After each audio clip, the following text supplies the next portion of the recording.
Namangkot kita during session, gulpilang ang isa ko upod Councilor Doron, nagpakita siya sang signs ng outburst. So, para sa akon, I asked a question and if wala siya kabalo sang sabat, pwede man nga naghambal siya nga wala ako kabalo, period. Wala dapat sang binaisay tani nga natabo. And gusto ko i-stand ang akon ground nga the question was very relevant. Asking him because ang akon nga resolution, ang draft ng resolution, nga kagina nga ginatag niya during session ko lang siya nabasa and again wala to siya sa regular agenda namon and ang pamangkot ko malang is if moot and academic pa ang resolution thinking nga ang aton nga secretary ng DPWH nga Secretary Vince naghambal na ipa-resign nga nag-order na gid siya nga ipa-resign nun ang mga DPWH officials. So ang aton nga ang resolution nga nakapitan ko ginagambal nga reassignment. So amo man tong question ta and namangkot kita nga with this balaan bala ni Councilor Doron if naka-resign na si Engineer Roy Pacanan and that was the question. So wala ko ka insindi nga may amo to nga natabo. Pero you think, Councilor, personal na siya para sa imo since this is not the first time na na-observe namon nga every time you ask questions, even sa committee hearings, to may something na ginaluyag ipakita or ibutsyag si Councilor Doron sa imo? Well, I think I could take it personal for the reason nga personal comments ang ginhatag niya.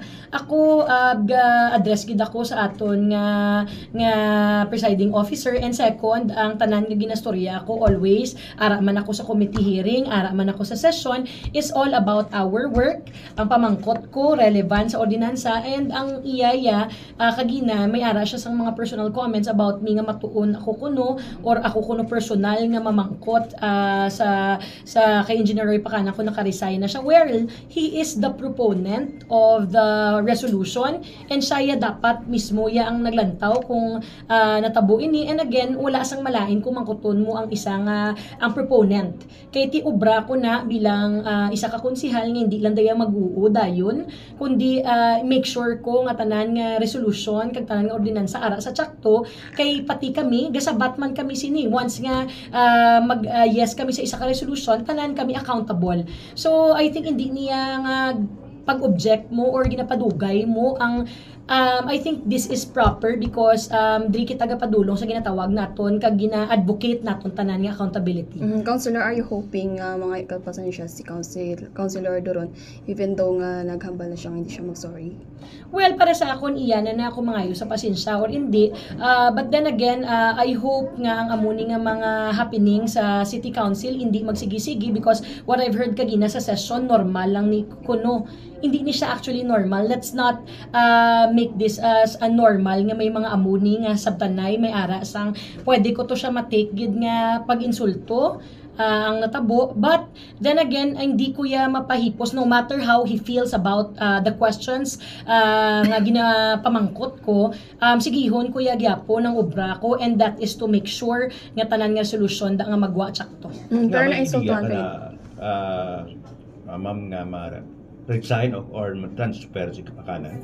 Well, actually, because Secretary Vince Dizon already ordered them to resign. So, gina-expectan ni naton nga they will abide this order. And amutong pamangkot ko if ever lang kung balaan niya nga naghatag na gid man resignation or wala. Subong nabalaan ko just this noon nga nakahatag gid man gali si Engineer Roy Pacanan sang iya resignation and wala ako yung nagsala sa stand kung timot and academic if necessary pang resolution. What would happen to the resolution kung naka-resign naman gali?